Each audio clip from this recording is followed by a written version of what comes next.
No tienes la obligación de ser la misma persona que eras hace 5 minutos. Muchas gracias por estar un episodio más acompañándome en una nueva conversación inspiradora. He querido comenzar con esta frase porque me parece totalmente cierta, con un gran mensaje. Aparece en la primera página del último libro de mi invitado de hoy y porque creo que yo, desde que leo, conozco un poco más a Francesc Miralles, pues de alguna manera no soy la misma persona, ¿no? Entonces, doy la bienvenida a Francesc Miralles. Bienvenido, Francesc. Mucho gusto, encantado de estar aquí contigo. Un placer. Muchas gracias. Bueno, esa frase era de Alan Watts. ¿Sí? Es tu último libro, ¿verdad? El de Los lobos cambian el río, ¿verdad? Exacto. Los lobos cambian el río es un libro de memorias y de espiritualidad y de reflexiones sobre la vida que escribí durante el confinamiento. Entonces, tiene un formato biográfico en el sentido que son pequeñas cápsulas en las cuales cuento muchas cosas pues, sobre el descubrimiento del amor, de la espiritualidad, de la escritura, la relación con los padres, los viajes. Y es una excusa, digamos, esa línea argumental para hablar de la vida en general, para que cualquier persona que lo lea se sienta identificado y para poder teorizar y entender por qué a veces hacemos las cosas que hacemos y por qué nos resulta en ocasiones tan complicado todo, ¿no? Entonces es un libro sobre la vida, en suma. Bueno, quien no te conozca, Francesc, aparte de escritor, has hecho muchísimas cosas. Yo lo he descubierto también en ese libro porque quizás es el libro un poquito más autobiográfico, ¿no? En el que explicas muchas cosas personales tuyas y has hecho de todo. Has sido camarero, De todo, periodista, sí. mensajero, viajero, músico, escritor de muchos libros que me acompañan. Traductor, editor, corrígeme si me equivoco, voluntario internacional, conferencista y maestro para muchos. Y para mí esa es una de las cosas que te identifica, por lo menos para mí, Francesc, es que inspiras confianza. O sea, solo escucharte, pues tu humildad, tu manera de hablar, creo que invita a escucharte y a seguir leyéndote, ¿no? Creo que yo los libros que tengo, que son pues unos, tú has escrito muchos, yo tengo unos cuantos, no todos, pero todos me han aportado siempre algo bueno en mi crecimiento personal. Creo que eres un referente a nivel mundial en este mundo, ¿no? Y creo que ayudas, y no solo lo digo yo, sino muchos de tus lectores, pues ayudas y facilitas a que desarrollemos nuestro potencial como personas y como seres humanos. Así que, antes de nada, quiero darte las gracias por esa labor. No sé si me he confundido mucho de lo que he dicho, Francesc. Muchas gracias a ti, es un placer. Lo que dices de la humildad, a ver, yo tengo muy en cuenta mis orígenes. Yo me crié en una familia obrera, mi padre era un auxiliar administrativo y mi madre era una modista que trabajaba en casa 14 horas al día. Y yo creo que de ella aprendí, sobre todo de mi madre, a no sentirme nunca por encima de nadie. Entonces yo pues publico libros, escribo en El País, trabajo en la radio, pero cuando voy a comprar el pan no me siento más que este señor o señora que a las 4 de la mañana está horneando. O sea que aquí cada cual hace lo suyo con el máximo de amor, si lo haces bien, y todos los seres humanos somos iguales en lo esencial, en las necesidades que tenemos, pues de ser reconocidos, de ser amados y de tener una vida que no esté demasiado constreñida, ¿no? por límites. Entonces, esa es mi visión y por lo tanto yo cuando hablo nunca ejerzo de maestro, como mucho de divulgador de las cosas buenas que han explicado otros, ¿no? Esa es una de las características de un maestro desde mi punto de vista. Bueno, Francesc, hay personas que cuando, en mi caso, yo te hablo en mi caso personal, cuando les dices que consideras a alguien que no conoces físicamente, solo a través de libros o de charlas, pues como un mentor tuyo, como un maestro, incluso le resuena algo raro, ¿no? ¿Tú tienes maestros, Francesc, que no hayas conocido? O sea, Bueno, igual por libros que consideres sí. personas que te han A aportado ver, mucho. he conocido a muchos maestros y hay maestros que por un puro aspecto temporal no los he podido conocer. Pues Alan Watts, que lo has leído al principio, lo considero un maestro. Krishnamurti fue para mí un maestro en la época de su vida. Sus libros de conferencias, ¿no? Muy intelectual, pero muy interesante. Incluso te diría que algunos autores de novela han sido mis maestros, ¿no? Hermann Hesse, cuando leía el Demian, el Siddhartha, John Fowles, cuando leía El Mago. Entonces, creo que maestros y maestras hay muchos a lo largo de la vida. A veces son personas sencillas que con una frase nos iluminan un punto que nosotros no veíamos de la existencia, y por eso el libro lo titulé Los lobos cambian el río, en el sentido de que incluso las personas que te hacen daño en esta vida te acaban enseñando algo o te apartan de un camino que quizás no era el tuyo. Entonces descubres otro. Entonces, cosas que se viven como un drama. Yo, por ejemplo, cuento que teniendo una gran vocación de editor, tuve que dejar ese trabajo por un tema de mobbing brutal que se hacía en ese trabajo. Primero parecía una desgracia y mucha gente pues me decía, ¿por qué lo has hecho? Tenías un buen sueldo, una seguridad. Pero luego, gracias a eso, yo empecé a escribir y a publicar. O sea, si hubiera tenido esa seguridad, pues aún estaría allí, quizás no habría escrito nunca un libro ni un artículo, ¿no? Por lo tanto, con una mirada adecuada sobre las oportunidades que nos ofrece la vida, a veces lo peor que nos pasa acaba siendo lo mejor. Cuando te refieres a mobbing, es lo mismo que bullying, pero entiendo que en una oficina, en un aspecto más laboral, Sí, ¿no? bullying es en las escuelas, Ujú. ¿no? Y mobbing es cuando en una oficina, en un lugar de trabajo, hay una serie de empleados o hay un jefe o jefa que hacen la vida imposible a alguien que entra nuevo, muchas veces, para que dimita por su cuenta y no tengan que indemnizarlo y abandone su puesto de trabajo porque no se siente a gusto, ¿no? No se siente querido, no se siente apreciado. Y eso, lamentablemente, es muy común. Lo que pasa que mucha gente lleva el mobbing de una manera soterrada, no lo denuncian, ni siquiera lo comunican. Y en España, cada año, hay bastantes casos de suicidios por mobbing continuado de personas que llevan años en una empresa con maltrato psicológico y que llega un momento en que no pueden más, ¿no? Entonces, es algo que no siempre se cuenta, porque en el mundo de los adultos tendemos a barrer la basura debajo de la alfombra, como dicen, ¿no? Pero que es un drama psicológico para muchas personas. Y entiendo que muchas personas tienden a normalizar, ¿no? A toda esa situación, ¿no? Por los motivos Sí, que dices, ¿no? Y al final termina llegando un momento en el que todo lo que han metido debajo de la alfombra, como dices, sí. Mira, de la misma manera que hay relaciones de pareja en las cuales hay maltrato de una parte a la otra durante años, a veces durante 20 años, y ese maltrato no solo se normaliza, sino que los mismos hijos que asisten a esos maltratos, si no pasan por un proceso terapéutico de mayores, replican eso mismo, o como maltratador o como víctima, pues también en un puesto de trabajo tú puedes ser humillado diariamente y aferrarte a ese sueldo pensando que quizás la vida laboral es eso y que se viene al mundo a sufrir y que el tiempo libre y el fin de semana es cuando tú puedes disfrutar, ¿no? Entonces, yo algo que aprendí y que me hizo hacerme freelance. Cuando yo abandoné esa empresa, nunca más volví. Me prometí a mí mismo que jamás trabajaría en ninguna empresa o organización, en el sentido de fichar y estar ahí, porque no quería volver a ser presa de la enfermedad mental de otros. Entonces, opté por el camino del autónomo, del freelance, que es el camino, no sé, que tanto puede ser de un taxista, de un diseñador gráfico, de un traductor, etcétera, ¿no? Porque me di cuenta que necesitaba esa libertad para no ver la vida como una condena entre los días laborables y los días festivos. De hecho, uno de los maestros de mi vida, que se llama Jaume Rosselló, que fue el editor en jefe que a mí me formó, que fundó la revista Integral, una persona muy influyente en mi vida, él me dijo que la única manera de ser feliz es que cada día sea domingo para ti. Si tú el lunes estás sufriendo porque haces algo que en realidad no te gusta, no está bien enfocada. Esa vida es intentar, como decía Confucio, hacer algo que te guste, porque así no trabajarás un solo día en tu vida, ¿no?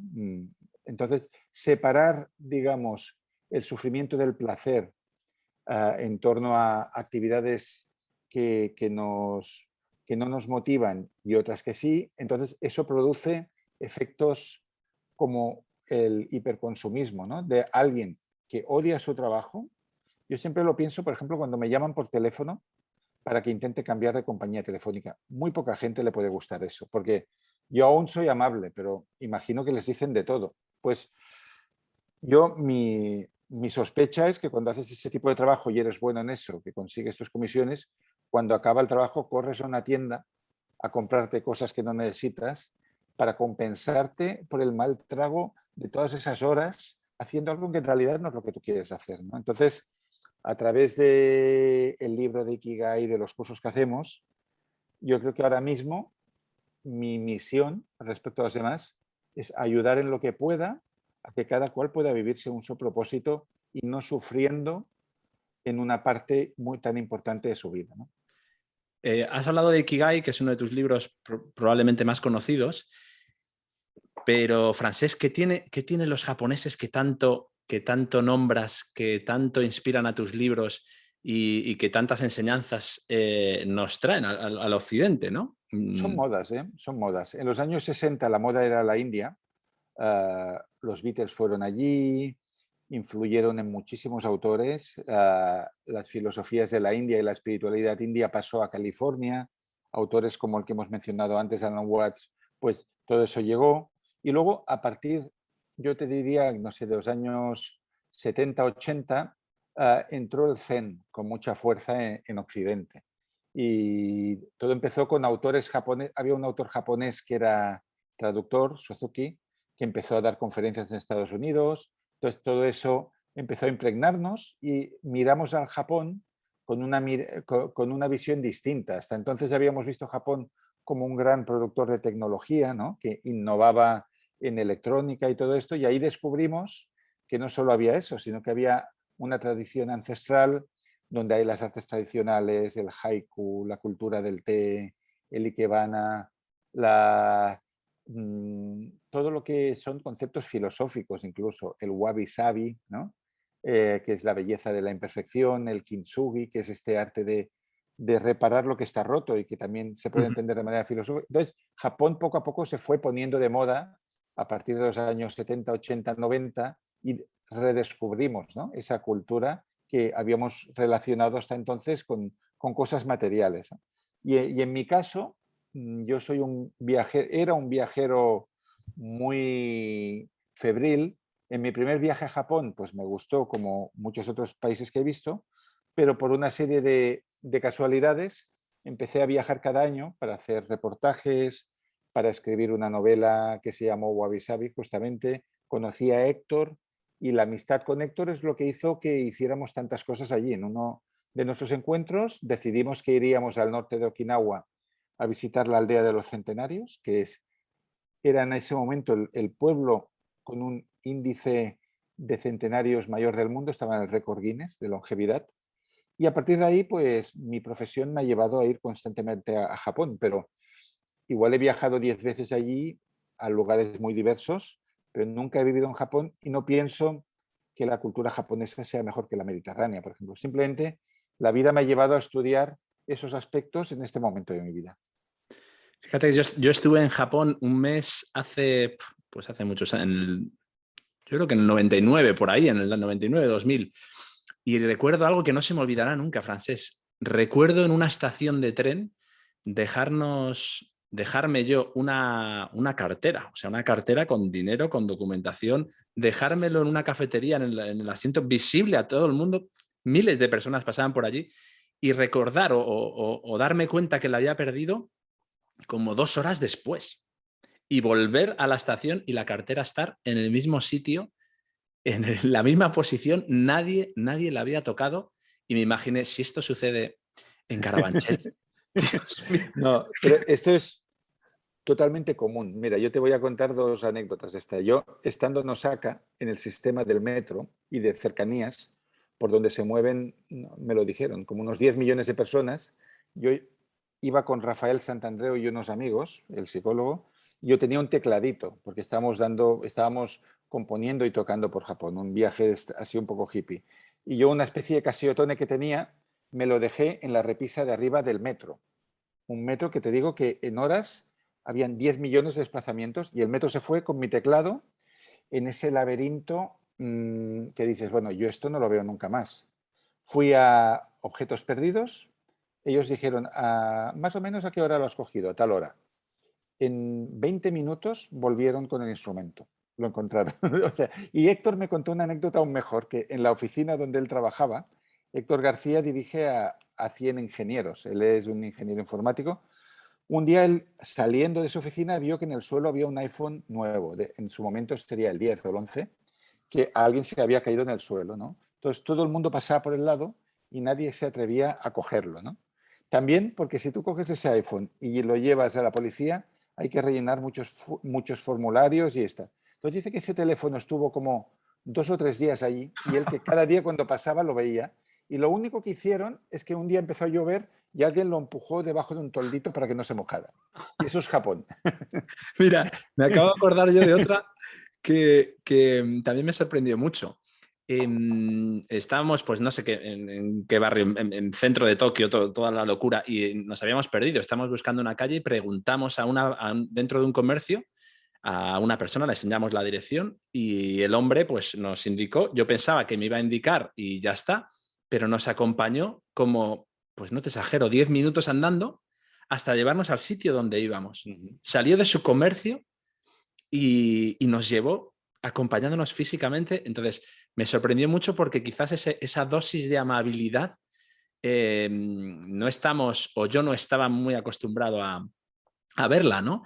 Y te quería, hablando de amabilidad, que es un concepto, es un valor que me encanta, yo creo que tú eres una persona muy amable y quería preguntarte por este valor que en ocasiones veo que puede escasear mucho en nuestro día a día, pero que es fundamental, ¿no? Yo he conseguido muchísimas cosas muy buenas siendo amable. ¿Qué es la amabilidad para ti y dónde, en qué lugar te has sentido o te han tratado con mayor amabilidad, Francés? Sí, a ver, también yo creo que hemos de diferenciar mucho lo que es ser un viajero en Japón que vivir allí. Es muy distinto, ¿eh? O sea, a Vale. los viajeros se los lleva en bandeja, se los trata muy bien, pero cuando tú te estableces en el país, sea Japón o cualquier otro lugar, la vida es mucho más difícil de lo que parece a simple vista, ¿no? Entonces, sí que es cierto que en Japón yo diría que más que amabilidad lo que hay es mucha cortesía, ¿no? Cuando estás en un tren bala y pasa una azafata que ofrece unos cafés y luego se gira hacia todo el vagón, lo saluda y cambia a otro vagón, personas que te acompañan hasta el lugar. Entonces, la amabilidad, yo diría ya considerada de una manera más amplia, que no es propia de una cultura o de otra, es una elección existencial, es lo que produce un contagio positivo en los demás. Yo me di cuenta del valor de la amabilidad trabajando de camarero, curiosamente. Yo, cuando era estudiante universitario, que me tiré 1000 años en la universidad porque interrumpía los estudios para viajar y ser cooperante y de todo, varios años trabajé en un camping. A primera hora tenía el primer turno, yo abría el bar como a las 7, 7:30 de la mañana. Yo recibía a las primeras personas más solitarias que tenían su rulota ahí montada, y que era un camping donde había muchos holandeses, mucha gente mayor del centro norte de Europa y que estaban 3 o 4 meses allí solos, pues en un clima más benigno. Y por la mañana venían todas estas personas solitarias a tomar el primer café del día. Y allí me di cuenta de que, como explicamos con Alex Rovira en el Laberinto de la Felicidad, que cada vez que alguien se acercaba a la barra, yo tenía que tomar una decisión entre 3 opciones. Podía tratar a esta persona con indiferencia y corrección, servir el café, cobrar y ya está. Podía tratarla mal, como te pasa a veces, ¿no? Que te atienden mal en los sitios, con lo cual empeoro el estado anímico de la persona y ya se va a su tienda o a su caravana más enfadado o más triste de lo que ha venido. O podía tratar de alegrarle la mañana haciendo una broma, dándole conversación, preguntándole cosas, sirviéndole con cariño, con lo cual esa persona se va mejor de lo que ha venido. Y eso no sucede solo cuando tomamos un café, eso sucede en cada interacción humana. Cuando estás con el vendedor de las tarjetas de metro, que hoy en día ya son máquinas, pero bueno, cuando alguien te llama por teléfono para intentar venderte algo, como hemos comentado antes, cuando te escriben un email, un estudiante que quiere saber tal, en cada momento tú estás decidiendo si ese estado emocional de la persona va a ser igual, peor o mejor. Y eso es la amabilidad. La amabilidad es siempre que tú puedas intentar hacer la vida fácil a los demás intentar elevarles el espíritu, ¿no? Porque la vida es dura, como decía Platón, cada persona que encontramos en el camino está librando una difícil batalla. Entonces, todos tenemos la oportunidad de ser amables y mejorar un poco la situación de los demás. Es una elección de vida, eso. ¿Crees, Francés, que hoy en día ser amable, sensible, bondadoso, engloba un poquito todo eso en un adolescente, puede ocasionarle problemas a nivel Bueno, social? a nivel sentimental seguro. O sea, las relaciones amorosas cambian de valores según el tramo de edad.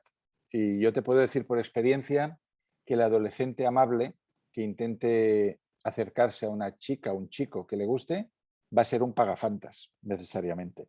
Porque en esas edades lo que se valora es el carácter, ¿no? Entonces, lo que impresiona a un chico o una chica es alguien que tiene mucha personalidad, que es muy arrojado, que es valiente, que es intrépido incluso, ¿no? En cambio, la típica persona amable que pregunta, que escucha, va a hacer un papel como de mejor amigo de, pero siempre elegirán a otros. Y luego, a medida que nos hacemos más adultos y más maduros, empezamos a valorar la amabilidad, la generosidad, el saber escuchar, ¿no? Pero sí, lógicamente las personas jóvenes muy amables van a sufrir en el amor, van a sufrir a veces en el grupo de amigos, no van a ser respetados, pero ese es un valor que a medio plazo, largo plazo, Mm. les va a aportar grandes réditos en la vida, amistades, relaciones a largo término también profesionales. Entonces, es una inversión a futuro. ¿Lo hablas por experiencia propia? ¿Es tu caso? Experiencia propia, total. Sí, sí, yo era siempre el mejor amigo de, ¿no? De las chicas que a mí me gustaban, pues yo escuchaba todos los problemas, pero luego se iba con otro, ¿no? ¿Por qué? Porque en esas edades, pues ya lo que te digo, ¿no? Hay otros atractivos, porque es una edad en formación, en lo que tú quieres es aventura, no un buen samaritano, ¿no? Eso lo explicaba muy bien un entrenador de fútbol inglés que decía, cuando montas un equipo de fútbol, buscas hombres, no buenos chavales para casar a tus hijas, ¿no? Pues cuando eres muy joven sucede lo mismo, ¿no? Y luego la vida va evolucionando y te das cuenta de que en realidad la sabiduría pues hace que dejes de acercarte a personas que son un poco tóxicas o que no promueven relaciones de igual a igual, ¿no? Hay personas que son verdaderas chupócteras, que te sorben toda la energía, reciben mucho y dan muy poco. Con los años, la madurez te ayuda a ir equilibrando y acercarte a ambientes que ya son más saludables y que te pueden ayudar a alcanzar otras cotas en la vida, ¿no? Francés, cuando en ocasiones creo que cuando tenemos personas como referentes, maestros, o al menos mi percepción de la gente, ¿no? Pues, Alex Rovira, que has mencionado, el doctor María Alonso Puig o Javier Iriondo, Francés Miralles, os pueden ver como personas que, con una excelente actitud positiva, con conocimiento, con sabiduría, felices, pero vosotros habéis pasado lo vuestro. María Alonso Puig me contaba, dice, lejos de lo que pueda parecer, yo soy una persona que he sufrido, que tengo mis momentos malos, que tengo... tú has sufrido Todo el momentos mundo ha sufrido. duros, Todo el mundo ha ¿verdad? sufrido. Yo también, sí. A ver, una cosa son las apariencias y las redes sociales promueven que la gente muestre lo mejor. Entonces, si pensáramos que la vida de una persona es como se muestra en Instagram o en Facebook, estaríamos en los mundos de Yuppie, porque ¿qué ves? Una persona que está tomando un café con un pastel fabuloso, otro que está bajo las palmeras de que ha ido de vacaciones no sé qué, este que anuncia que ha salido la cuarta edición de su libro. Solo hay buenas noticias. Nadie, muy raramente en las redes, alguien te enseña sus miserias, ¿no? Pero cuando rascas y ahondas en la vida de las personas, incluso en las que aparentemente son muy afortunadas o son famosas o son ricas, todas han sufrido y todos hemos sufrido. Y de hecho, hay un texto muy famoso de Buda en el cual una mujer que ha perdido a su hijo le pide consuelo y él dice, ve por todas las casas del pueblo y pide un grano de mostaza a alguien que no haya perdido a nadie, donde no hayan tenido ningún muerto. Entonces va por todas las casas y todo el mundo ha perdido a alguien, ¿no? A un padre, a un hermano, a un amigo, a un amor, tal. Entonces se da cuenta cuando vuelve de que todo el mundo está con ella en su sufrimiento y que por lo tanto se siente reconfortada, ¿no? Entonces, contra el victimismo, porque hay personas que piensan que solo sufren ellas, que esa es la peor posición que puedes tomar ante la vida, ¿no?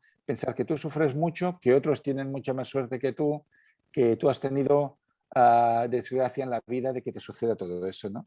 Cuando te das cuenta de que todo el mundo está viviendo lo suyo, está sufriendo, pues entonces desarrollas la empatía, te sientes mucho más cerca de ellos y relativizas tus propios problemas, ¿no? Porque dices, bueno, yo he vivido esto y esto y esto y esto, y el otro otra cosa, y estamos en este mundo pues para cuidarnos los unos a los otros, ¿no? Y cambiar el argumento de la historia, que es la base de la resiliencia, ¿no? Que da igual cuáles sean las adversidades que hayas vivido, en cualquier momento puedes empezar a cambiar el argumento de tu vida, ¿no? Te quiero preguntar, Francés, también por algo que he leído en este último libro, por tu infancia. Tu infancia no fue fácil. No, Siempre he leído que los primeros años, yo ahora tengo una hija de 3 añitos y, y siempre he escuchado, ¿no?, que los primeros años de tu vida son, o la relación que tienes con tus padres, con tu padre, con tu madre, son fundamentales para forjarte emocionalmente, ¿no? ¿Cómo fue tu infancia con tu padre, con tu madre? ¿Cómo fue que no fue algo tan convencional o tan... bueno, a ver, hay niños que han sufrido mucho más. Pensemos cuántos países hay en guerra, en la miseria, donde la lucha es por beber un vaso de agua, ¿no? Entonces, Ujú. yo siempre me gusta poner las cosas en su contexto.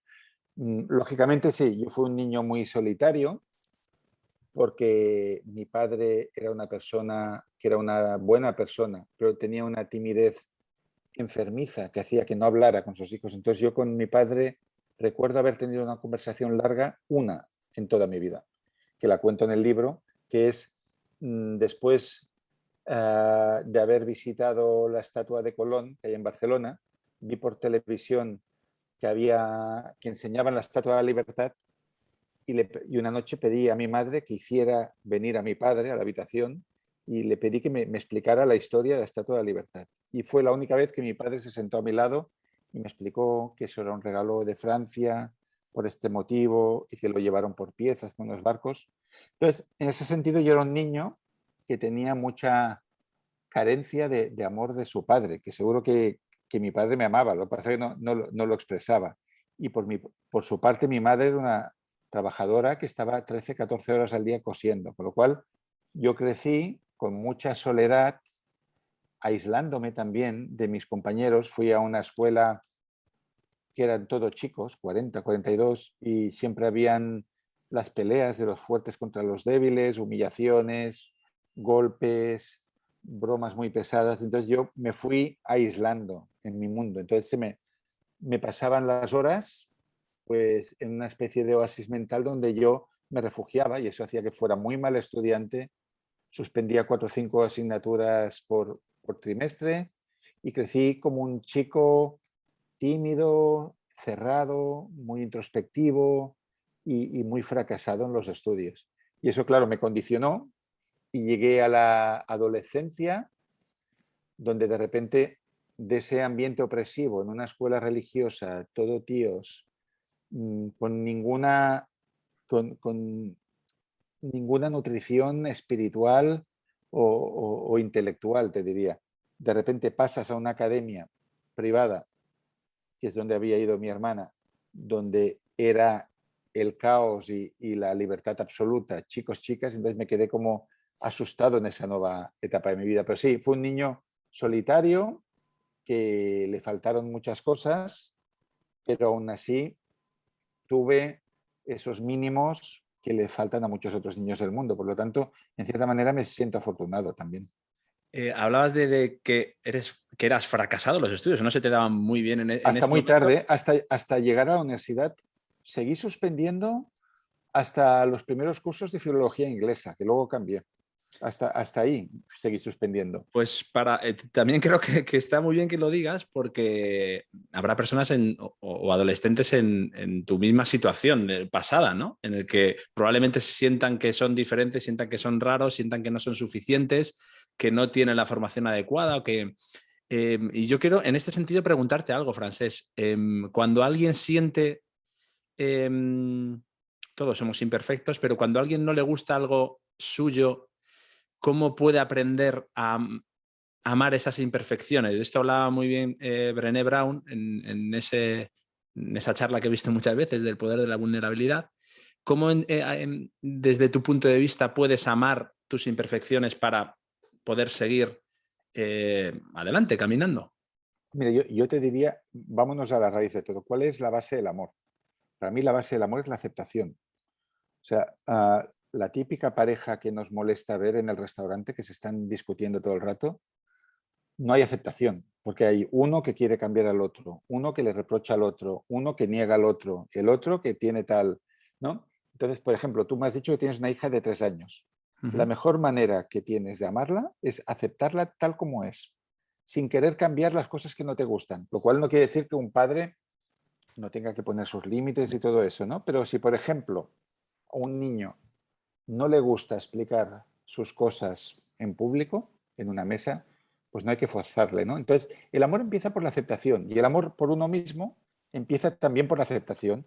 Entonces, yo diría que el paso cero sería decir, este soy yo, podría ser de muchas otras maneras y yo acepto como soy. Pues soy una persona ansiosa, soy una persona que tiene miedo a esto, soy una persona que es desconfiada en esto otro. Entonces, a partir de esa aceptación, tú puedes empezar a amarte y puedes empezar a amar a los demás, ¿no? Por eso es tan bonita esta expresión japonesa del wabi-sabi, que es la belleza de la imperfección, porque ellos lo que hacen es poner como referente la naturaleza, ¿no? Y dicen, en la naturaleza solo puede ser bello lo que es natural, lo que se parece a la naturaleza. Y en la naturaleza no hay nada que sea perfecto, no hay nada que sea recto, todos son curvas y todo es sinuoso. En la naturaleza no hay nada que esté acabado. Las plantas, las montañas incluso se mueven, ¿no? Para arriba, para abajo, mueren, renacen, y no hay nada que sea para siempre, todo es efímero. Con lo cual, aplicado esto a la psicología humana, si yo me doy cuenta de que soy imperfecto y lo acepto, también puedo aceptar tu imperfección y puedo entender que estamos donde nos encontramos en este estadio de evolución, que hacemos lo mejor que sabemos desde este punto, pero que vamos progresando. Si entiendo que nada está terminado, pues me doy permiso para crecer a cualquier edad. O sea, crecer y aprender no es exclusivo de la juventud. Hoy en día hay personas con más de 90 años que van a la universidad, ¿no? No es común, pero algunas lo hacen, ¿no? Y darme cuenta de que todo es efímero me ayudará pues a valorar el instante que estoy pasando ahora contigo. Y, y siguiendo al hilo de más o menos esa cuestión que te he preguntado, ¿cómo podemos aprender, sobre todo en esta época de que nos ha tocado vivir? Hay muchas personas que se están fijando solo en todas las desgracias que le pasan, ¿no? ¿Cómo podemos aprender a utilizar lo malo a nuestro favor? Y aquí yo Sí, quiero, por ejemplo, mencionar algo que leí en tu libro, que voy a leer, que lo tengo aquí apuntado. No sé en cuál fue, a ver si tú lo recuerdas cuando te lo diga. Dices que nunca debes desdeñar nada de lo que estás viviendo, ni siquiera las experiencias más dolorosas, ya que quizás acaben siendo la mejor versión de tu existencia.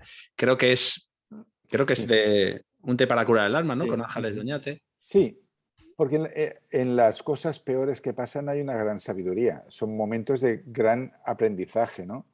Cuando las cosas van bien, no aprendes nada. Aprendes cuando las cosas fracasan. Y eso sucede lo mismo. Mira, si tú quisieras escribir una novela sobre una familia feliz, no podrías escribirla, no hay argumento.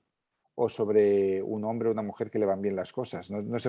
Las novelas se basan en un conflicto, ¿no? Toda novela normalmente es alguien que se enfrenta a una dura prueba y que lucha por volver a su vida de antes o a una vida mejor. Casi el Conde de Montecristo, ¿no? Por ejemplo. Y en la vida sucede lo mismo.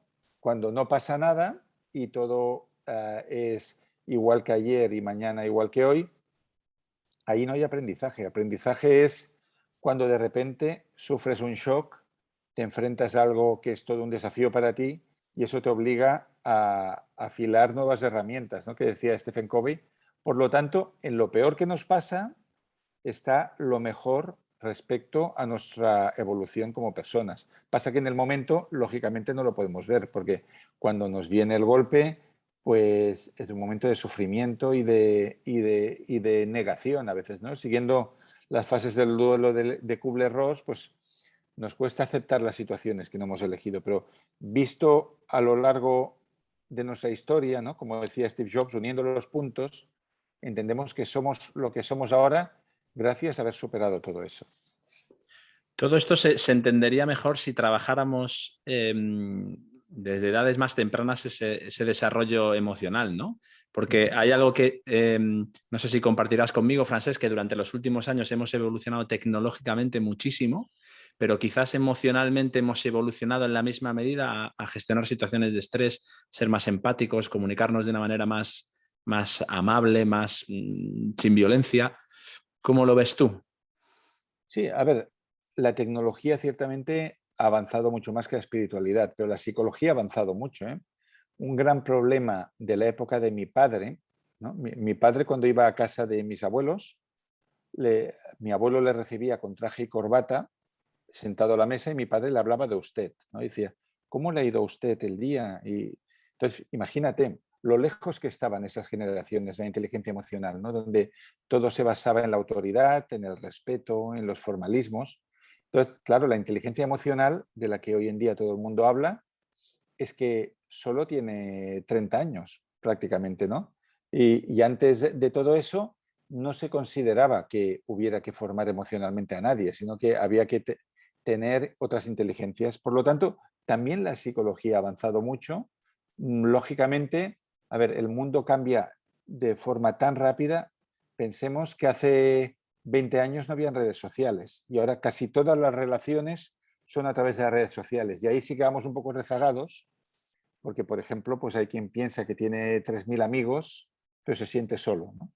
Porque aún no, nuestras almas no se han acompasado con esa nueva forma de vivir y hay personas que pierden su vida haciendo scroll en una aplicación que luego están totalmente insatisfechos y aún no hemos sabido utilizar y dosificar esas invenciones, pero todo llegará. Quería comentarte también, porque hemos hablado antes de Ikigai, nos llevaría mucho tiempo. O sea, yo os invito a que leáis bueno, yo tengo este libro, El Método, aunque hay uno antes. Este es el libro de Ikigai, pero podríamos hablar mucho de Ikigai, de ese propósito de vida, de esa pasión, de esas ganas de levantarte ese propósito, que escribiste con Héctor García. Hay otro término japonés que yo te he oído citar mucho y que tienes un libro también, Ichigo Ichie, que me Sí, parece muy interesante. No sé si nos puedes resumir sí. brevemente para aquellos que no sepan lo que Ichigo significa Ichie es una expresión que se encuentra en los salones de té tradicionales de Japón y que significa literalmente una vez una oportunidad. Pero el sentido es lo que vamos a vivir aquí no se repetirá nunca más, ¿no? Y eso lo promovió uno de los fundadores de la ceremonia del té, del Chanoyu, hace como 4 siglos, que escribió como un protocolo de cómo tiene que ser una ceremonia del té, ¿no? Entonces, una de las leyes era: trata a tu invitado, a tu huésped, con Ichigo Ichie, es decir, como si no lo fueras a ver nunca más en tu vida, y el recuerdo que se lleve de ti será lo que viviréis ahora. Con esta perspectiva, pues cada vez que te encuentres con tus hijos, con tu pareja, con tus amigos, si sabes que eso puede ser una memoria para siempre, pues ya dejas de estar distraído, de hacer multitasking, de no estar presente, ¿no? Te das cuenta de que ese momento es único y que tú tienes la capacidad de hacerlo memorable. Pues un término que me encantó, Francesc, me encantó. Eso tienes un libro exclusivamente, bueno, que Sí, habla un poco de todo. dedicamos todo un libro al Ichigo Ichie porque tiene muchas ramificaciones en la filosofía japonesa y es un libro para celebrar los momentos y vivir el aquí y ahora. El último libro tuyo, quiero comentarte o que nos comentes el título porque lo explicas muy bien en él y me encanta ese efecto de cascada trófica, ¿no? La cascada trófica. Porque me gusta mucho, o sea, porque si nos lo explicas brevemente y luego yo te hago una pequeña reflexión cuando termines, una pequeña pregunta sobre ello. Sí, sí. Cuando yo estaba escribiendo este libro autobiográfico espiritual, para entendernos, buscaba un título y no daba con él, ¿no? Y entonces fue viendo un pequeño documental sobre lo que había pasado en Yellowstone con la reintroducción de los lobos.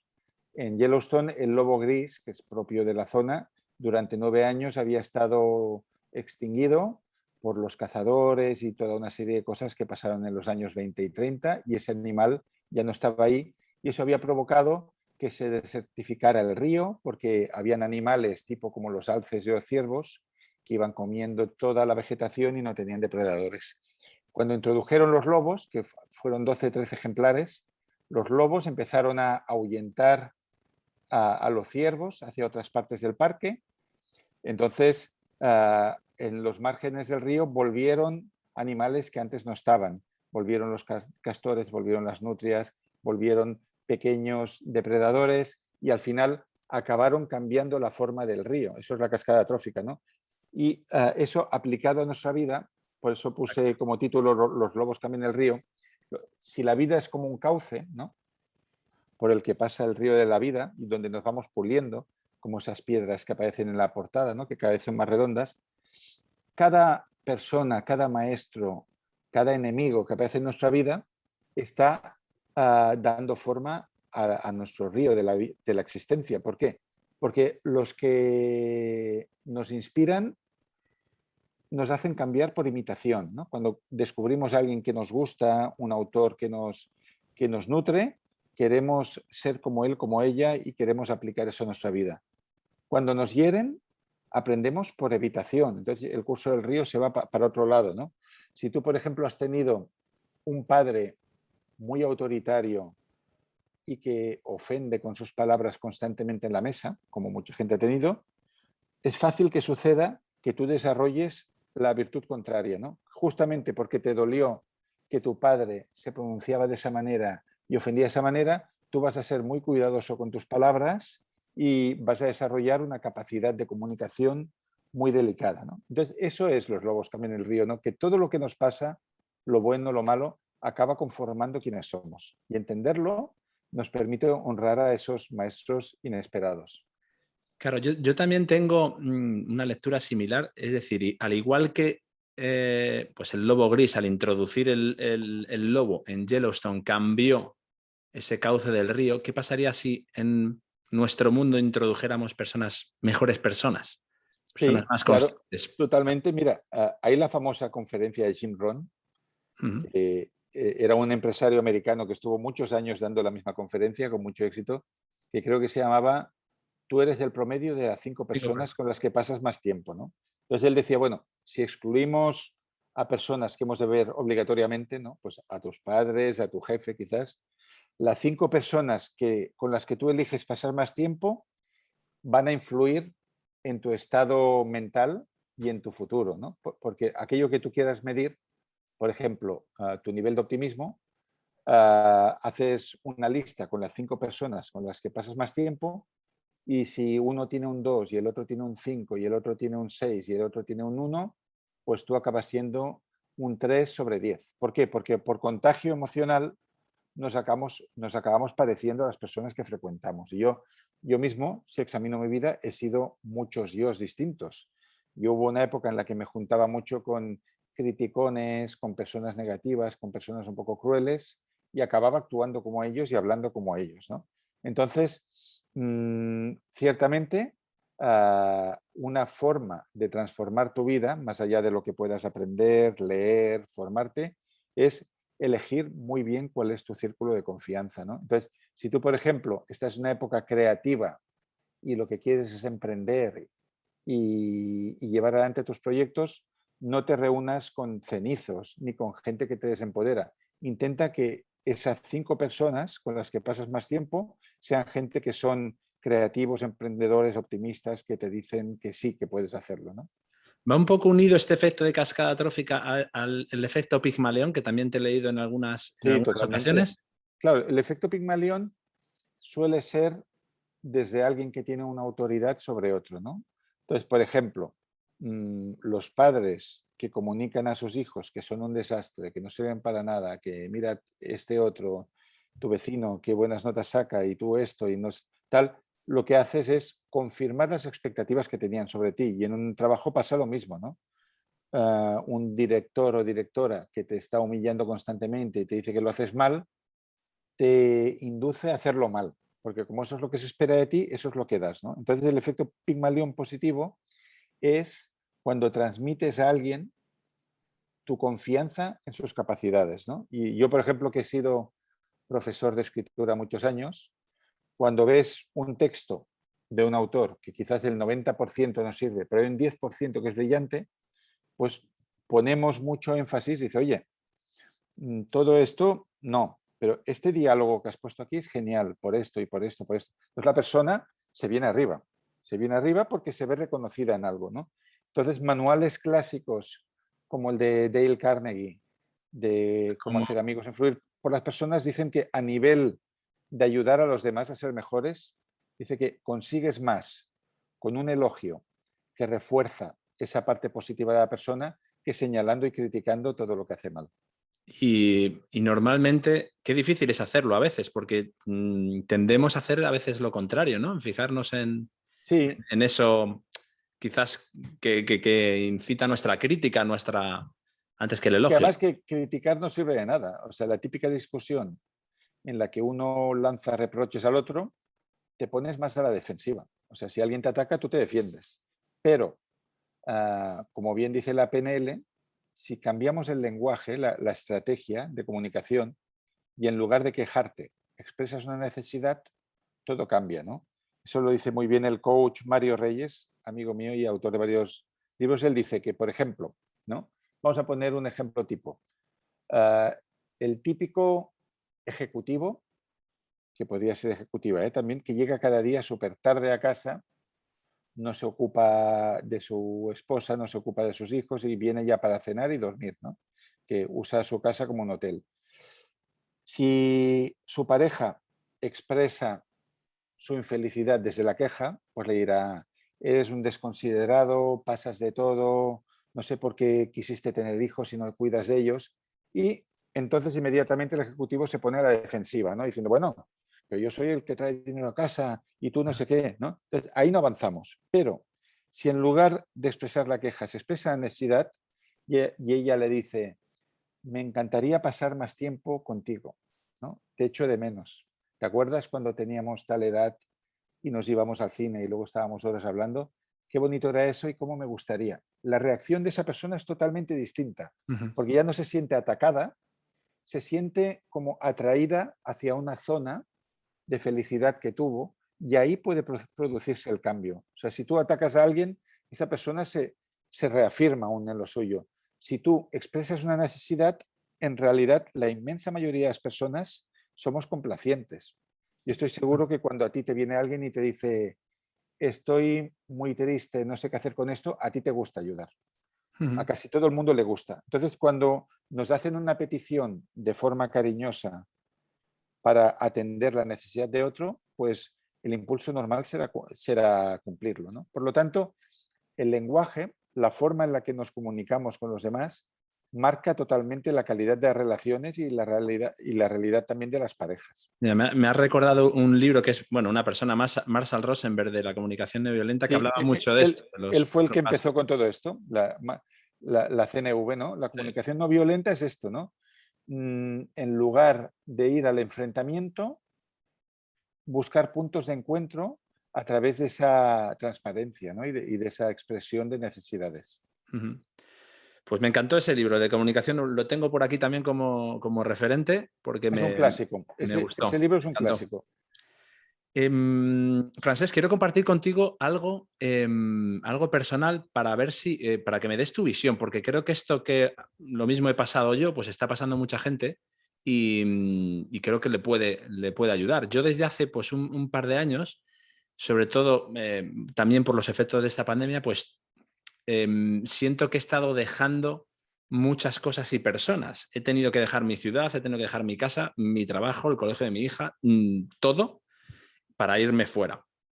pero también siento que estoy dejando atrás otras personas, bien porque nuestros caminos están yendo, o nuestros caminos de evolución personal están yendo por caminos diferentes, se ha perdido esa conexión con ellas y ese dejar ir cuesta y entristece, ¿no? Entonces, ¿cómo lo ves tú? ¿Qué consejo o cuál es tu punto de vista a esas personas que les cuesta tanto dejar ir? Yo estoy empezando bueno, estoy trabajando de hace tiempo ya en ello para aprender bueno, pues pues la frase de Alan Watts, ¿no? Que no somos los mismos de hace 5 minutos, ¿no? Y que hay que aprender a Mira, dejar ir. mira, lo de dejar ir te lo voy a explicar a través de un teórico que se llama Otto Scharmer, que viene de la antroposofía, pero que tiene una teoría que es muy sencilla y muy fácil de aplicar, que es la teoría U. Se llama la teoría U.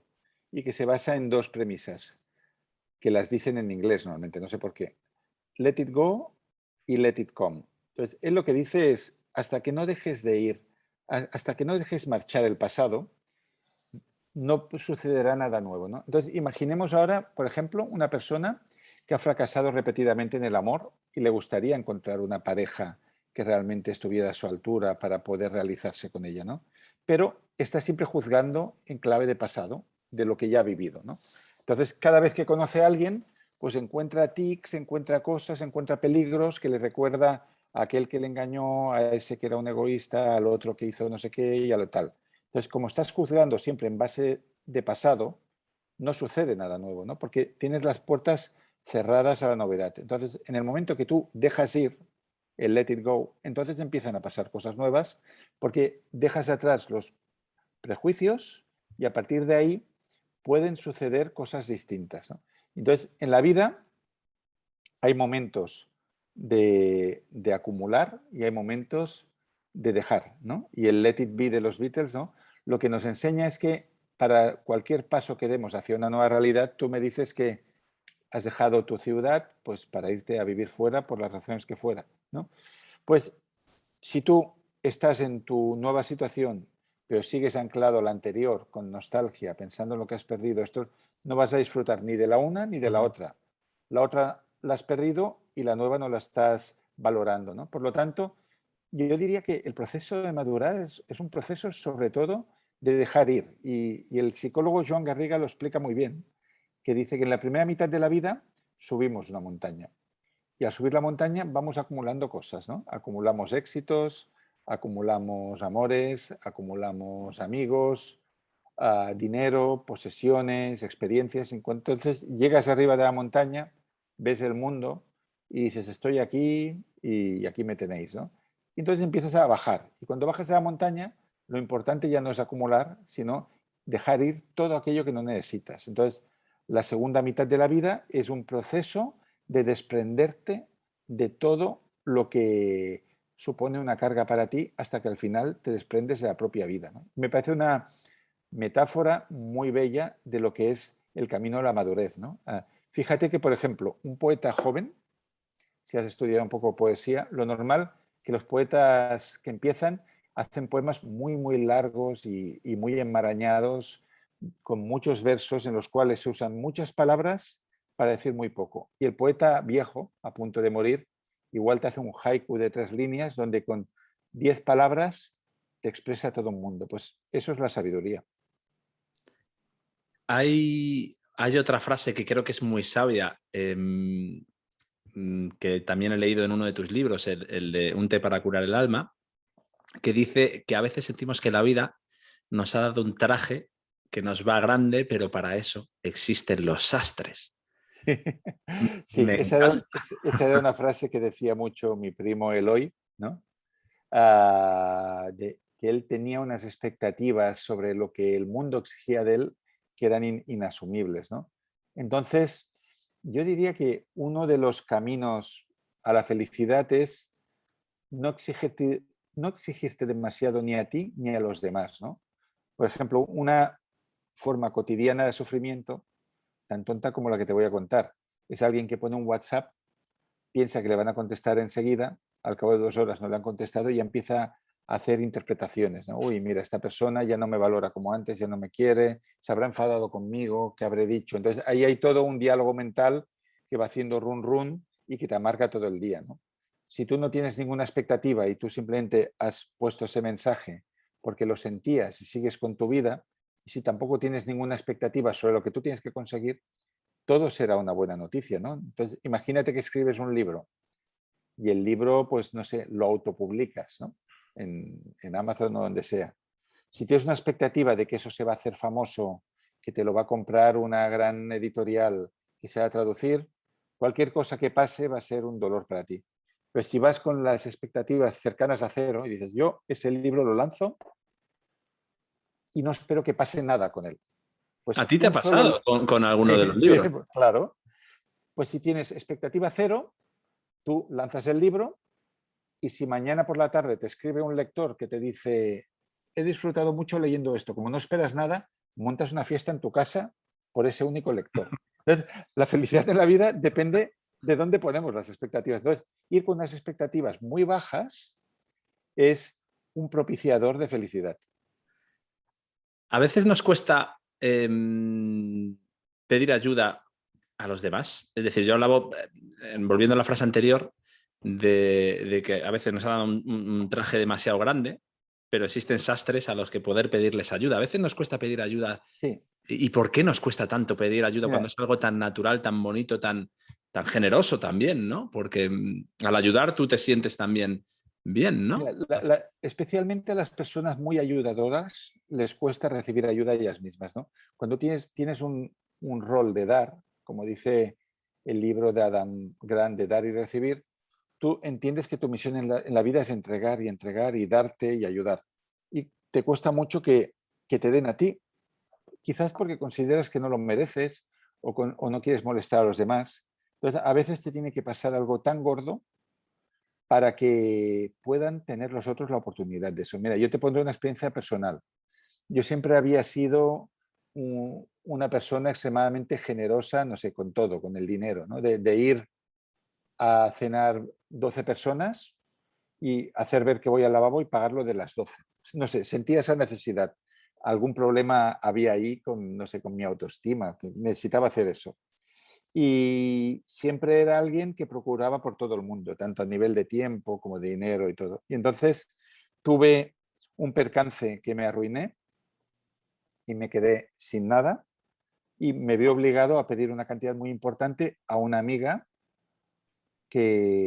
académica con la que yo había trabajado en libros. Puse un correo explicando mi situación y el dinero que yo necesitaba para cubrir un gasto muy importante que tenía que satisfacer. Y no solo me envió el dinero inmediatamente, sino que me mandó un mail que dijo, te doy las gracias por darme la oportunidad de hacer por primera vez algo por ti. Dice, porque hasta ahora no lo has permitido. Dice, te agradezco muchísimo que hayas pensado en mí para prestarte este dinero, porque hasta ahora nunca había visto la manera de cómo yo podía corresponder, ¿no?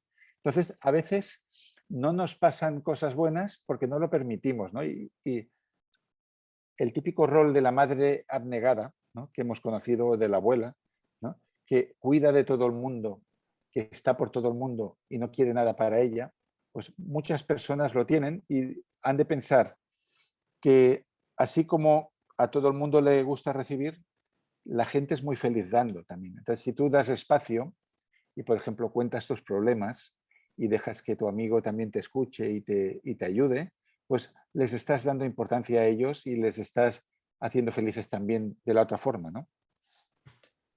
Totalmente de acuerdo. Es un intercambio, ¿no? De felicidad, tanto si pides como si das. Hay una pregunta que pregunto siempre a mis invitados, Francés, y voy a hacerlo también contigo.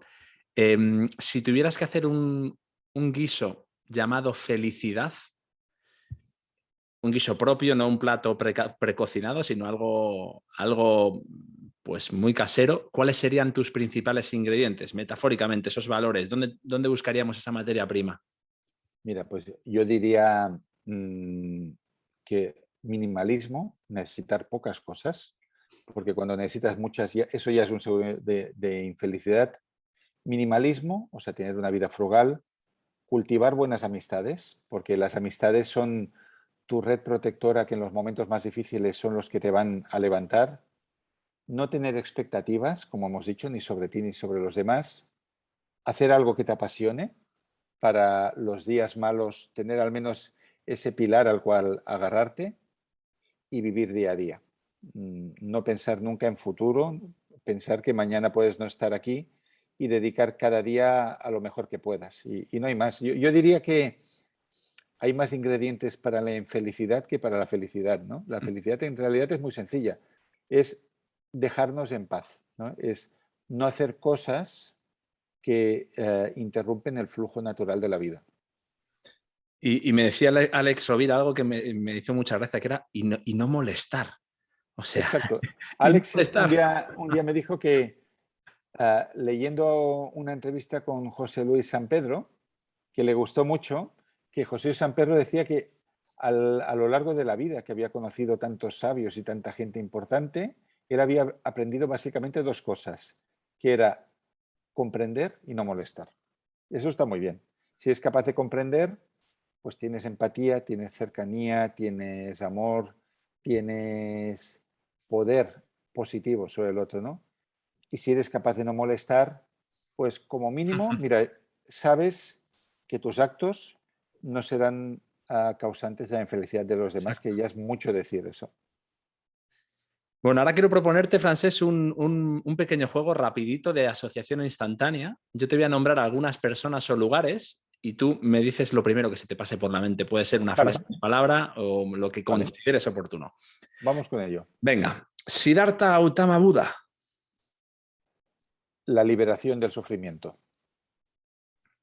Viktor Frankl, la resiliencia y el sentido de la vida, Alejandro Jodorowsky, el psicomago, el hombre de pelo blanco, pues los sueños que mandan señales para que hagamos cosas en la vigilia. quien no lo sepa, que lea el último libro de Francesc Miralles. Se lo dejamos ahí. Continúo, Francesc. Joe Dispensa. Los circuitos neuronales y nuestra capacidad para dar forma de una manera nueva a nuestro cerebro. Miguel Ríos. Pues el primer concierto de mi vida y un hombre muy generoso, que daba conciertos de 3 y 4 horas corriendo por el escenario con esos pantalones rayados. Una persona muy amorosa y a quien tengo mucho respeto. ¿Quién hace conciertos ahora mismo de 3-4 horas, aparte de Bruce Springsteen también, quizás? Solo los que aman mucho al público. Y Miguel Ríos es una persona que ama mucho al público, igual que otros monstruos que han habido en la historia de la música popular. Continúo, Francesc. Salvatore Picarol. Mi primer editor, quien me hizo debutar con la escritura en la radio. Depeche Mode. Pues uno de los primeros conciertos que vi como New Wave o New Romántico, lo que fuera yo, y que tuve la ocasión de conocerles a ellos en una situación muy curiosa que sucedió. A ver si lo digo bien. ¿Les Puches del Barrio Gótico? ¿Lo he Sí, dicho Les bien? Puces del Barrio Gothic fue mi primer trabajo como camarero y una escuela de vida porque también allí aprendí a tocar el piano y a tener amigos. También fue una escuela para eso. Yukio Sigue. Pues Yukio Shige, el inspirador del personaje que nosotros con Ángeles Doñate hicimos en Un té para curar el alma, un hombre muy admirable que ha dedicado su vida a evitar los suicidios en un acantilado en Japón. Hay un documental que he estado viendo un Sí, de poquito media hora, muy sí, duro, pero muy de esta bonito. persona. Si alguien lo quiere ver, pues lo tiene en redes sociales. Termino con los últimos. Lanza del Basto. Lanza del Basto, un gran escritor italiano, muy admirado por los hippies, que abrió la comunidad del Arca y que me gustan mucho sus escritos, Sus como poemas, uno que se ¿verdad? llama, sí, tiene unos poemas, uno que se llama La vida es una suave quemadura, que me encanta, lo he usado en novelas y es un autor muy admirado por mí. Hay otro nombre que me ha gustado por cómo lo mencionas en el libro, Dersu Uzala. de Suzala, mi película favorita, la que quizás he visto más veces, igual 9 o 10 veces, una película de Akira Kurosawa sobre la amistad entre un oficial del ejército ruso y un cazador mogol que le enseña las leyes de la vida y de la naturaleza. En el libro el protagonista lo narra como rememorando esa Sí. escena en la película Está cuando basado en la cueva, ¿no? está basado en un libro biográfico de este militar ruso que estaba haciendo unos mapas para cartografiar Siberia y que encontró como amigo, guía, maestro a este pequeño cazador mogol que le enseñó todo sobre la vida y fue su mejor amigo y es una bellísima historia. Y por último, Papagay. Bueno, Papagay me suena a varias cosas. Papagay era quizás hay varias cosas que se llaman, había una discoteca que se llamaba Papagay que fue reconvertida en parvulario, en kindergarten, en un campo de refugiados donde yo A eso me trabajaba. refería, a Sí, eso me refería. sí, Porque estuviste trabajando en campos de refugiados. sí. Cómo fue esa experiencia? Porque supongo que no fue... Bueno, es que No, Francés ha viajado sí. por todo el mundo. Trabajé en campos de refugiados durante la Guerra de los Balcanes, primero en Croacia y luego durante la prestación social sustitutoria en las montañas de Eslovenia, en otra caserna con refugiados de Bosnia. También trabajé allí. O sea, hubo una época de mi vida que trabajé en campos de refugiados tanto como educador en parvularios y en escuelas, como promotor de actividades sociales y todo esto. Sí. Vaya Fue experiencia, ¿no? una experiencia muy clarificadora de lo que es la guerra, de lo que es la increíble resistencia humana a las situaciones más adversas, ¿no? Te das cuenta que el ser humano tiende siempre a la normalidad. Y estando en Croacia, en una isla que estaba a 10 kilómetros del frente, donde se oían las bombas, la gente seguía haciendo vida normal, llenando los bares y tocando música como si no hubiera mañana. Entonces te das cuenta que el ser humano se adapta a cualquier circunstancia y que tiende a repetir en la situación que sea sus rituales y su forma de vida, ¿no? Fíjate, yo estuve... ¿Cuánto tiempo estuviste en estos campos de refugiados? Bueno, ¿De seguido? sí, en total igual entre unos y otros igual estuve 6 meses. Yo estuve, fíjate, solo 2 días en un campo de refugiados en el norte de Uganda, en Bidi Bidi, y ya me pareció, bueno, me pareció impactante. Pero vamos, fue pasar por allí, hacer lo que buenamente se pudo y volver. Que es el campo de refugiados, creo que hasta la fecha más grande del mundo, ¿Sí? el del norte de Uganda, Bidi Bidi. Ah, no lo sabía. Es una extensión enorme, medio desértica, en el que pues refugiados del sur de Sudán pues entran alejándose un poco de la guerra, que es, bueno, te encuentras de todo. O sea, nosotros nos encontramos con niños pues con cicatrices por todo el cuerpo donde les metían y les cosían la droga para pasarlo de un lado a otro y Qué fuerte. bueno, era algo... Pero muchos de ellos no les faltaba, fíjate, sobre todo a los niños, no les faltaba la alegría, muchos de ellos, ¿no? Y vivían en unas condiciones sobre todo de falta de esperanza, porque ¿qué va a pasar? No de aquí a unos años. Es que yo no veía, por ejemplo, tenían que cambiar muchísimo las cosas para ¿qué va a pasar con tantos? Había más de 1 millón de personas en un sitio pues relativamente pequeño y viviendo en unas condiciones infrahumanas, ¿no? Muy duro, pero yo con ganas de volver y bueno, pues con esa necesidad que de repente pues te nace, ¿no? Intentar volver a poder echar una manita. Bueno, Francés, yo tengo, no sé si tú piensas lo mismo, yo creo que da igual los conocimientos que tengamos, cada persona, que al final tú eres el resultado de todas tus experiencias, de todas tus ideas y de la calidad de las personas con las que te rodeas a lo largo de tu historia, ¿no? De tu vida. Tanto directamente como indirectamente, a través de libros, como hemos comentado, a través de canciones, de música, de lo que sea. Yo tengo algún audio, Francesc, para ti, de algunas de esas personas. ¿Te parece si te pongo esos Fantástico. audios y Muy los bien. comentamos? Muy bien. Venga, vamos a ello. Como diseñador de portadas de libros, pues te voy a decir que trabajar directamente con autores, pues puede llegar a ser una gran experiencia, muchas veces complicada, la verdad, ¿no? Porque yo lo entiendo, porque miman su bebé, ¿no? Su propia creación, y ellos, pues bueno, tienen muchas ideas en la cabeza que muchas veces no son factibles, ¿no? A nivel visual. Con Francés fue muy distinto de todo el trabajo que acostumbro a hacer con autores. Es decir, muy respetuoso, muy abierto, siempre apoyándome, y la verdad es que fue muy agradecido el proceso, ¿no? En cuanto a creación, ¿no? De ideas, intercambio de ideas, etcétera, ¿no? Muy inspirador, y te diría que más que como cliente, pues la relación, digamos, se fue como de una amistad, es decir, un intercambio muy cálido, y la verdad con muchas ganas de volver a trabajar con él. ¿Quién era, Francés? Un genio, Xavi Comas, Vamos. que sí, el que hizo esta portada de Los lobos cambian el río, y es una persona totalmente genial.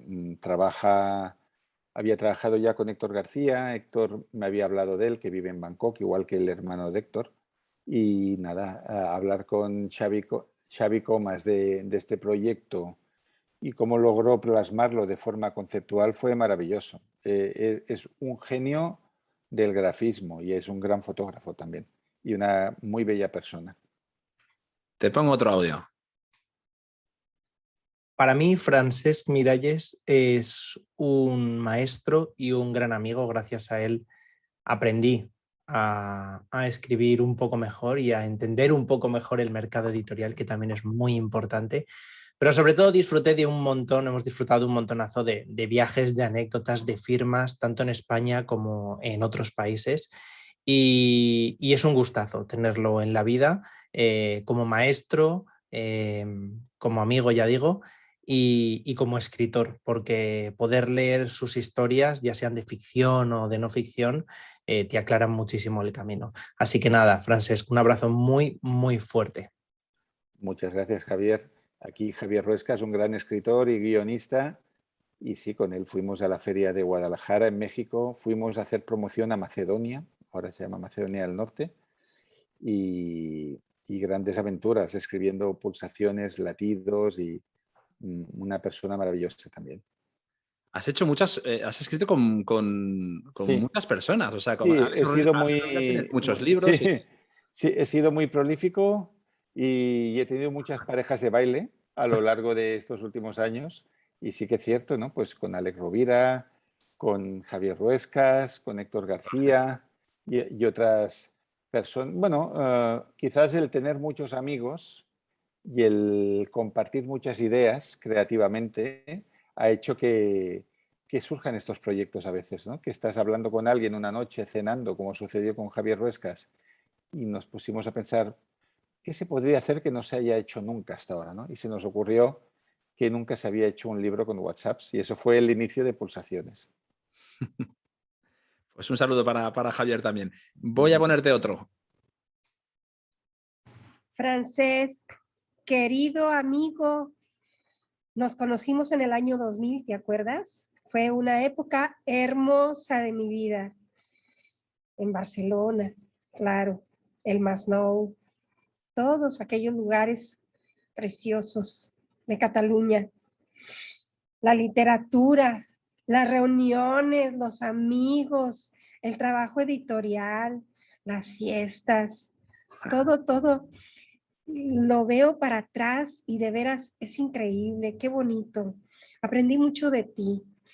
Te leo en la distancia y sigo aprendiendo.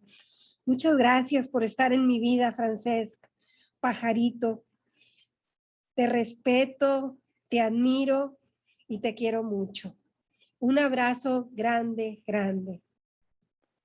Bueno, un abrazo, Coro. Coro es una gran amiga mexicana que vivía en Cataluña, entre el Masnou y Barcelona, y vivimos muchas aventuras juntos, y asistí a sus primeras publicaciones aquí.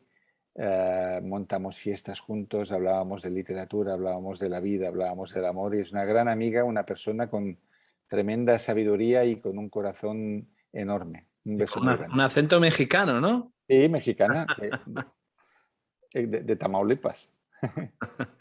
Bueno, te pongo otro. Hay tanta gente que quiere dejarte mensajes, Francesc.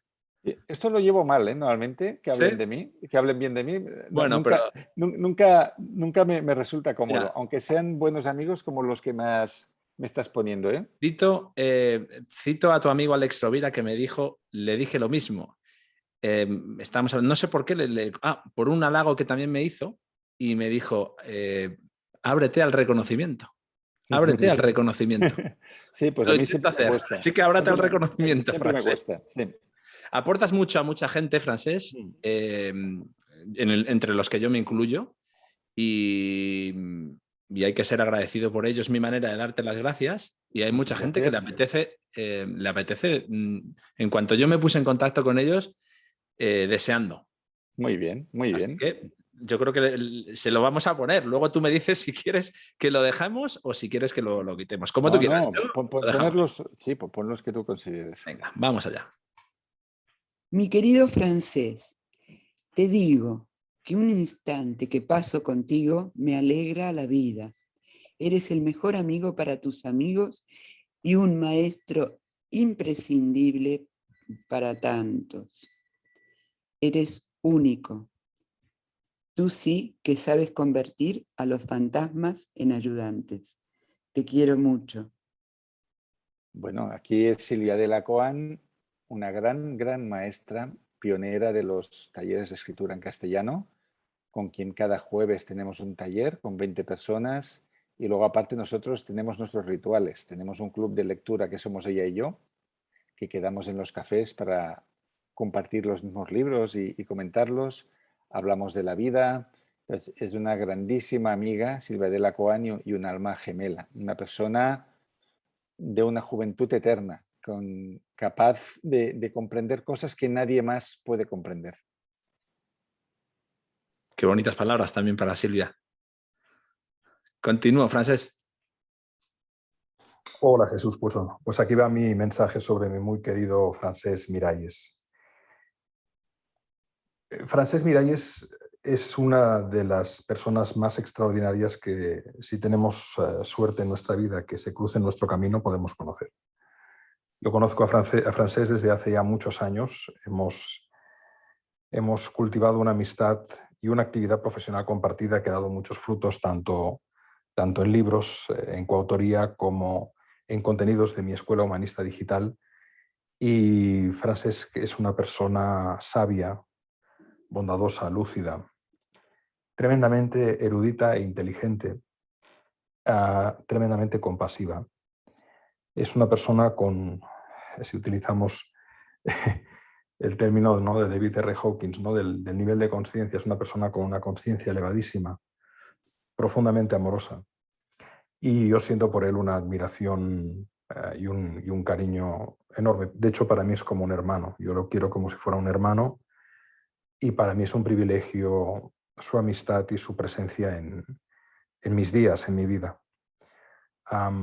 Aparte de que es un extraordinario escritor, es un magnífico profesional, es un magnífico conferenciante y es una persona que, de tal calidad humana, que todos los contenidos que emanan de ella tienen esa calidad, esa lucidez, esa calidez, esa revelación. Así que un abrazo enorme, mi querido Francesc, una abrazada inmensa y un abrazo enorme también a ti, Jesús, por el trabajo que haces. Un gran abrazo también a las amigas y amigos que nos escuchan. Bueno, aquí el gran maestro Alex Rovira, que es una de las personas, bueno, la persona más generosa que he conocido, y un sabio a su pesar, porque él no se reconoce a veces en toda la sabiduría que tiene y toda su maestría. Es un amigo, es un hermano y es una persona con la que es un enorme privilegio caminar a su lado y uno de los regalos que siento que me ha dado el mundo, conocer a Alex y poder hacer tantas cosas juntos, poder conversar y poder tener este cariño y esta inspiración constante que es estar en contacto con él. Hablabas de regalo, Francés. Para mí también es un regalo el haber podido conocer a personas como Alex, a personas como que hace 2 años no os conocía. Hace 2 años no os Bueno, conocía. bueno.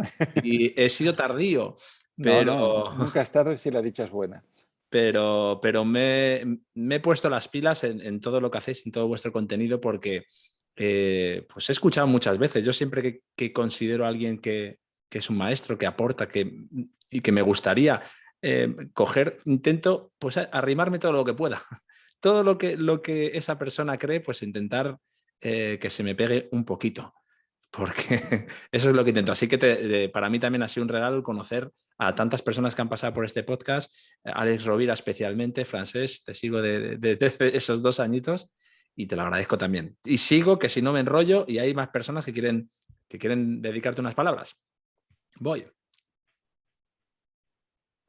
Querido Francés, querido hermano espiritual, sé que no tengo que convencer a nadie de que eres un número 1 y lo único que voy a hacer es remarcar algo que me encanta de ti, es tu generosidad. No solo sabes dar las gracias también, no solo sabes dar tiempo también, sino que además das una tercera cosa que es preciosa y es exclusividad, porque cuando estamos contigo nos sentimos la persona más importante del planeta. Nada, te mando un abrazo enorme. Como siempre, es una maravilla y una gran fortuna tenerte cerca en mi vida.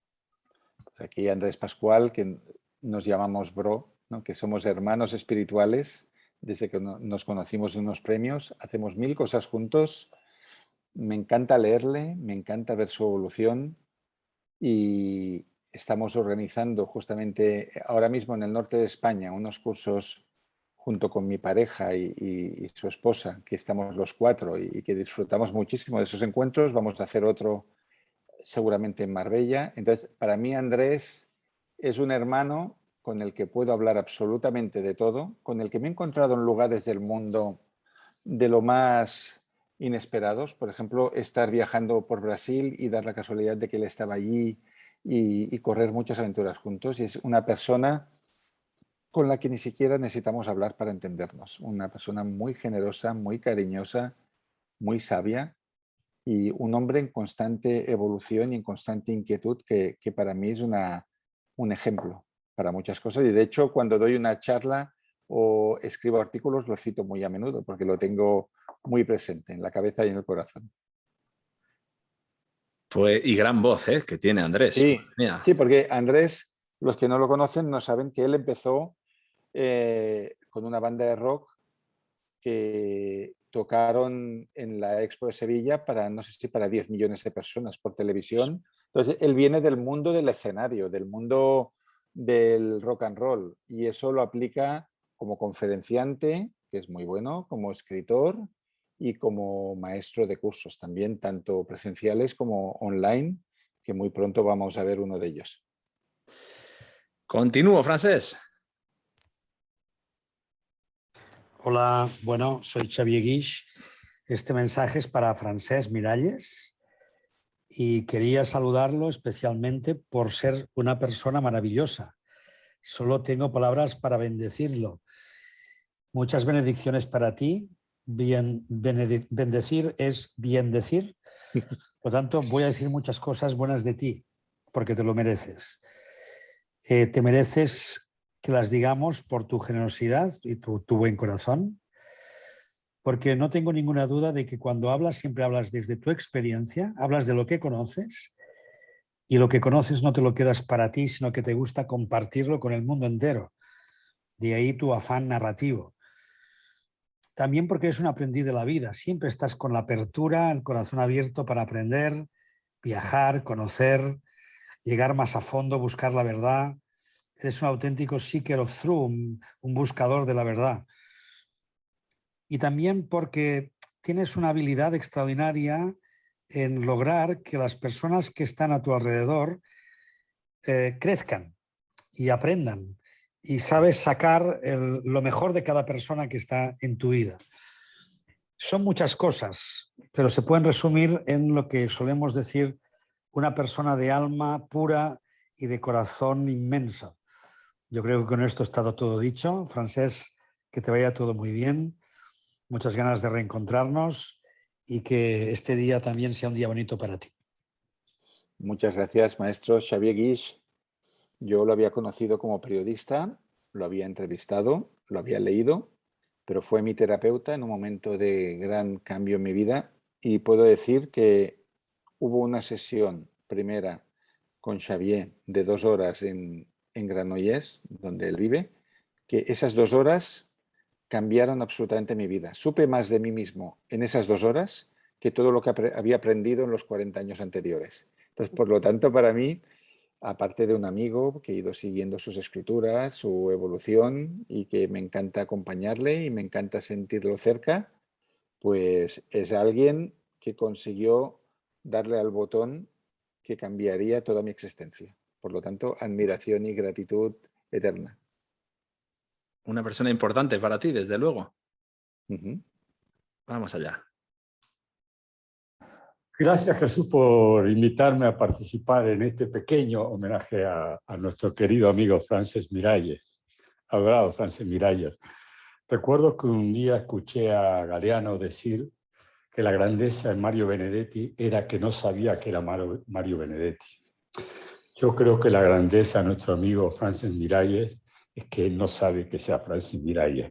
Ojalá que nunca lo descubra, porque es un grande. Y la característica que más admiro de él es la humildad. Una persona que sabe mucho, pero siempre en humildad, nunca atropella, nunca nada. Yo le debo mucho a él, muchísimo. Yo no sería escritor si no fuera por él. Por lo tanto, para mí es parte de mi alma y parte de mi vida. Así que, Francesc, que tengas un día hermoso y este homenaje que te hace Jesús es súper, súper, súper merecido. Un abrazo grande, querido amigo. Muchas gracias, Mario. Antes hemos hablado de él, Mario Reyes, ¿no? Que lo cito también a menudo, es un gran maestro de Uruguay, del coaching, del liderazgo, de la vida. Y entonces es una persona que yo le ayudé a escribir sus primeros libros, que es un maestro natural de estas personas que hablando con él ya se iluminan todas las cuestiones que están en sombra, que ayuda a un montón de gente, ayuda de manera altruista. Por ejemplo, recuerdo que fue de gira por Sudamérica y no sé si estando en Chile, en un programa nacional, dio su teléfono, su WhatsApp, en pantalla para todo el mundo y se pasó la noche respondiendo a WhatsApp de gente que tenían problemas, horas y horas y horas, contestó 1 millar de WhatsApp. Así es, Mario, un hombre muy generoso, muy brillante, muy divertido y que aporta enorme alegría a los demás y me encanta tenerte en mi vida, querido. Francesc, cuando tú eras un adolescente, pues un poco diferente, cuando en esa época un poquito en la que los estudios no iban tan bien, ¿imaginabas en algún momento que ibas a rodearte de gente tan maravillosa, de grandes maestros y que tuvieran esa percepción tuya? No, porque tenía muy pocos amigos. En realidad, mi adolescencia tenía un amigo, a veces llegué a tener 2. Era una persona que no tenía ninguna conciencia de tener capacidades especiales en nada. O sea, yo me sentía como una persona totalmente vulgar, totalmente prescindible, que es lo que pasa con muchos adolescentes cuando están con baja autoestima. No había descubierto ningún talento en mí, no sabía que hubiera ningún talento, ¿no? Entonces fue con el tiempo y encontrando a las personas adecuadas. Antes tú has mencionado el efecto Pigmalión, ¿no? Yo creo que la primera vez que yo tomé conciencia de que podía hacer algo de valor fue estando en la universidad en clase de alemán de primer nivel, cuando yo hacía filología inglesa, en la que Ana Rosell, que era una profesora muy, muy dura, el primer día me sacó al estrado para hacer conversación de alemán con ella. Me dio confianza y a partir de ahí yo me di cuenta de que podía hacer mucho más de lo que había hecho hasta entonces. Entonces ella me entregó una confianza en mí que yo traté de corresponder estudiando y profundizando y apasionándome por aquello que estaba estudiando, que hasta entonces yo iba transitando por la vida como sin encontrar sentido a nada. Y ahí fue el momento en el que yo vi que si tú te concentras en una sola cosa y lo haces con pasión y le aplicas las reglas de las 10.000 horas, ¿no?, que dice Malcolm Gladwell, ahí cualquier persona puede desarrollar grandes talentos que tiene dormidos y para mí fue un descubrimiento. Entonces yo antes de eso yo pensaba que sería pues bueno, un camarero, un funcionario de correos, que tendría suerte si conseguía un trabajo en algo, ¿no? Y no fue hasta mucho después que empecé a escarbar. De hecho, cualquier camino hacia el propósito empieza por el autoconocimiento. Si tú no sabes quién eres, hasta que no descubres quién eres, no vas a poder desenterrar los tesoros que hay dentro de ti. Eso cualquier persona del mundo. Pues sí, qué importante también lo que decías, que hubo una persona que fue como un antes y un después. Sí, esa persona me entregó confianza absoluta y yo respondí con implicación absoluta y eso lo cambió todo. Claro, que a veces quedamos por perdida a mucha gente. Lo único que necesita a lo mejor es encontrar esa motivación o encontrar alguien que crea en ellos. ¡Pum! Alguien que crea en ellos. Yo tengo un muy buen amigo editor que nació en un barrio muy conflictivo de Barcelona en una época muy difícil en la que los chicos iban con navaja a la escuela y donde lo que había era una lucha por la supervivencia. Y él me dijo lo mismo, ¿no? Que su camino iba para ser un delincuente y vivir poco tiempo, ¿no? y tener ese tipo de vida, pero un profesor confió en él y le dijo, tú puedes hacer todo esto, y le acompañó. Y por ese profesor, él acabó estudiando la carrera de periodismo y acabó siendo una persona muy importante en el mundo del desarrollo personal y hoy en día dirige una editorial. Esa persona que iba para delincuente juvenil porque alguien en algún momento clave de su vida creyó en él. Pues también invitamos a que estemos un poco con los ojos también abiertos, ¿no? Porque a lo mejor podemos ser quizás nosotros esa persona que dé confianza a otro para que resurja, ¿no? O sea que... Mira, hay un poeta, exacto, hay un filósofo poeta indio del siglo V, VI, que decía que las grandes almas son como las nubes, ¿no? Que reciben para verter. Entonces, si hemos sido bendecidos, como ha dicho alguno de mis amigos por aquí, con el privilegio de que han creído en nosotros y que nos han llevado a lugares donde no pensábamos que jamás alcanzaríamos, pues ahora lo que corresponde es devolver, ¿no? Y todas las personas que podamos iluminar, acompañar, guiar, ayudarles a hacer arqueología personal, ese es el cometido que nos toca. Esa es la manera de pagar por el don recibido. Estoy de acuerdo, Francesc. Te voy a poner los 3 últimos audios que tengo para ti y, muy bien. Y concluimos. ¿Te parece? Perfecto, perfecto. Hola, Francesc. Decirte que estoy muy contenta de participar en este programa. Y bueno, me acuerdo mucho de cuando éramos pequeños. Me alegro mucho que me hayas ayudado en mi vida, igual que intento yo ayudarte a ti. Y decirte que para mí creo que lo más importante que has hecho es tener un hijo. Ya sé que tienes una gran carrera literaria, pero pienso que como un hijo, como experiencia, no se puede igualar a nada. Así que disfrútalo y claro, los dos sabemos que es muy difícil educar a un hijo. Pero me alegro mucho que lo hayas tenido y bueno, sigue disfrutando también de tu carrera literaria. Que pases un feliz día. Adiós. Me cuesta reconocer la voz en castellano, pero diría que es mi hermana. Claro, como siempre hablamos en catalán nosotros dos, ¿sabes que cuando hablas otro idioma te cambia la voz? Hay gente que cuando cambia, no sé, a inglés, ¿sí?, habla más grave o habla más agudo. Cambiamos el tono. Cada lengua tiene su tono emocional. Entonces, me ha costado reconocerla. Es mi hermana Olga, mi única hermana. ¿Nombras también en tu libro? Sí, la nombro un par de veces, ¿sí?, o 3, y lógicamente, pues después de mi hijo es el familiar más cercano que tengo y estoy muy en contacto con ella. Tienes un sobrino también, ¿no? Sí, mi sobrino Iván, mi hermana Olga, muy buenas personas, personas muy generosas y muchas gracias por estar aquí. A ver si te suena esto.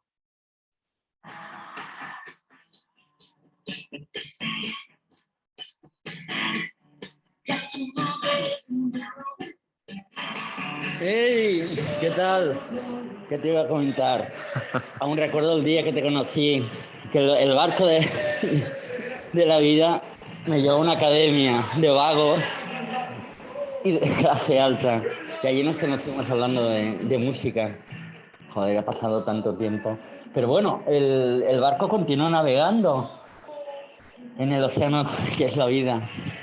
Y juntos, joder, hemos compartido y compartimos tantas cosas que bueno, que la vida ha sido increíble contigo. Hey, eres increíble, campeón. Te quiero un montón. Cuídate. Bueno, esto es mi querido amigo JR, que es un gran protagonista de esta biografía. Mucho. En Los lobos cambian el río sale continuamente porque la mayor parte de cosas importantes en esta vida las he hecho con él.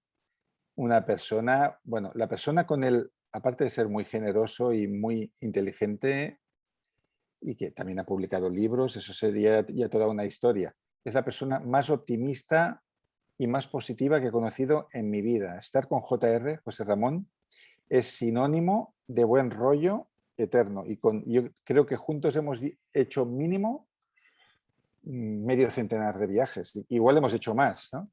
Entonces, es un hombre que es pura vitalidad, el mejor lector que conozco también. O sea, lee un libro cada 2 días, el mejor viajero y el mejor compañero de vida. Es un súper privilegio que hace ya, pues mira, haciendo un cálculo, hace 37 años que caminamos juntos por los caminos de la existencia y espero que podamos caminar juntos hasta un final lejano.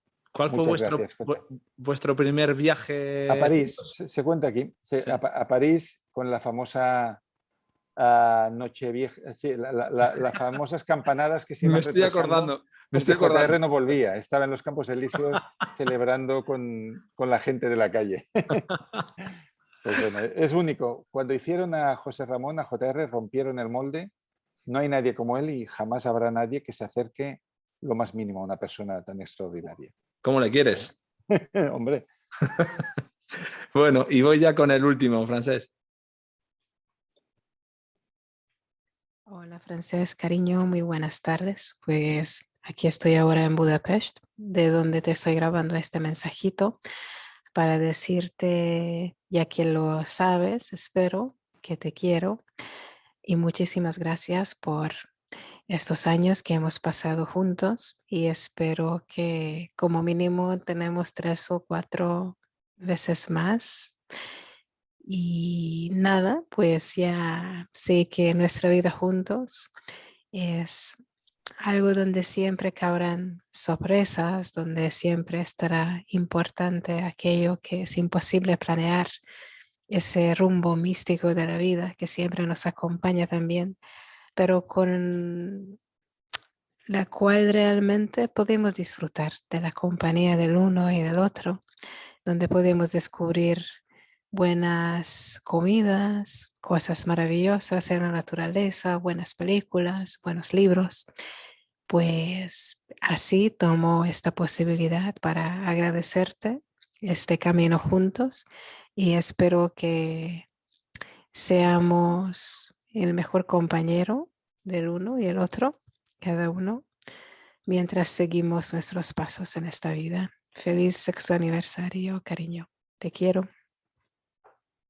Bueno, aquí mi pareja, que sí, ciertamente haremos pronto 6 años de que nos conocimos y es una gran, aparte de una gran compañera, es una gran escritora que tiene ahora un libro muy famoso que se llama Neko Café, que se ha traducido a 11 idiomas, una gran terapeuta y es una persona que ayuda a muchísimas personas, licenciada en filosofía, igual que a mi amigo JR y que otros amigos que tengo que tienen esa carrera.